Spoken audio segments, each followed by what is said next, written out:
Certa vez, dois jovens conversavam no banco da praça de uma cidade. Um era cristão, o outro de uma outra religião. Conversa vai, conversa vem, alta madrugada. De repente, o cristão começou a afirmar veementemente a singularidade do cristianismo e da pessoa de Jesus, dizendo que não há salvação em mais ninguém a não ser em Jesus Cristo, porque ele é único e suficiente Salvador.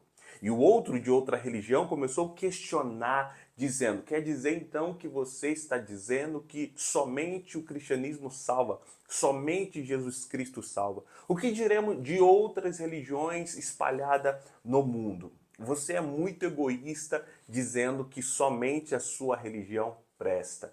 Na verdade, este diálogo entre esses dois jovens refletem muito bem a pós-modernidade. Na pós-modernidade, neste tempo, não há uma verdade com V maiúsculo, apenas verdades entre parênteses com V minúsculo. As pessoas não procuram mais a verdade. As pessoas, cada uma tem a sua verdade. Cada grupo espalhado, cada religião tem a sua verdade. E quando você começa a afirmar veementemente a verdade das escrituras, as pessoas começam a se ofenderem e começam a se afastar de você. Isso aconteceu com Paulo, Silas e Timóteo em Tessalônica, Atos 17. Lucas escreve que quando eles chegaram nessa cidade, eles começaram a afirmar a singularidade de Jesus.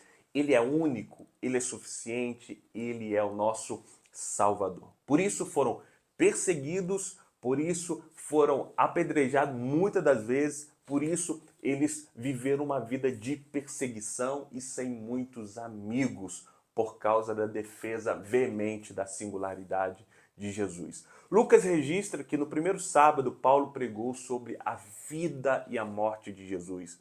No segundo sábado pregou sobre a ressurreição de Jesus e no terceiro sobre o reinado de Jesus. E aqui no contexto de Atos 17 está um versículo que muito nos chama a atenção, que é: estes que transtornavam o mundo, ou numa versão mais moderna, viravam o mundo de cabeça para baixo. Era esses homens aqui. E eles chegaram em Tessalônica. E a nossa missão hoje também é andar nos passos destes heróis da fé e defender veementemente que Jesus é único e suficiente Salvador. E por que Jesus ele é singular na sua morte?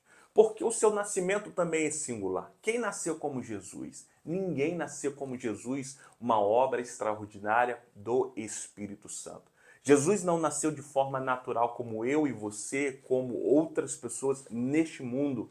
Ele é fruto da ação do Espírito Santo. Antes de Maria se casar com José, ela achou-se grávida de Jesus pela ação do Espírito Santo. Seu nascimento é singular, então sua vida também reflete singularidade. Quem viveu como Jesus? Quem é como Jesus? Talvez você se esforça diariamente para viver uma vida pura, íntegra, ética e santa, mas nunca será comparado como a vida ou com a vida de Jesus Cristo. A vida de Jesus foi única. Pedro disse em uma das suas cartas que dos seus lábios não saíram palavras de pecado, palavras maldosas. Não. É por isso que ele é o único que pode remover pecado, porque ele viveu de forma singular ou única, sem pecado. Jesus também morreu de forma singular. Quem morreu como Jesus para pagar o preço do nosso pecado? Talvez você leia grandes filósofos, grandes homens, heróis que pisaram em vários lugares, mas esses homens morreram, mas não como Jesus. Talvez deram a sua própria vida como Marte, mas ninguém morreu como Jesus, porque na morte de Jesus nós temos a remissão dos nossos pecados. Na morte de Jesus nós temos novamente o acesso ao trono da graça, nós temos o acesso ao nosso Deus. Ele é singular, por quê? Porque o seu nascimento é singular, por causa da sua morte também, que é única e singular, e também por causa da sua ressurreição. Quem ressuscitou como Jesus? Aí você vai dizer, ué, mas Lázaro ressuscitou. O filho da viúva de Naim também ressuscitou. E vários episódios no Antigo e Novo Testamento há registrado ali de pessoas que ressuscitaram. Sim, ressuscitaram, mas voltaram para a terra. Sim, ressuscitaram, mas voltaram a morrer. Jesus não. Ele ressuscitou e não morreu novamente. É por isso que a sua ressurreição é singular. Por isso, há esperança em Jesus. Não há outra religião que nos promove tal esperança, sabendo que o nosso líder maior está vivo. Nós temos essa esperança na singularidade da ressurreição de Jesus, porque podemos esperar confiantemente que ele também vai nos ressuscitar se nós morrermos, ou ele vai nos buscar se estivermos vivos e seremos transformados e seremos assim como ele hoje é.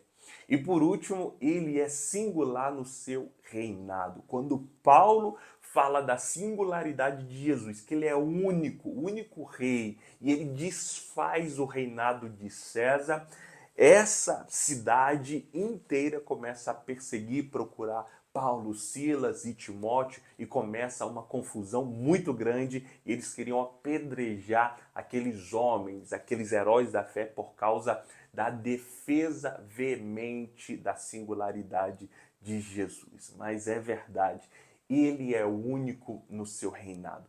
Ele reina como ninguém, ele governa como ninguém e brevemente governará como ninguém essa terra também.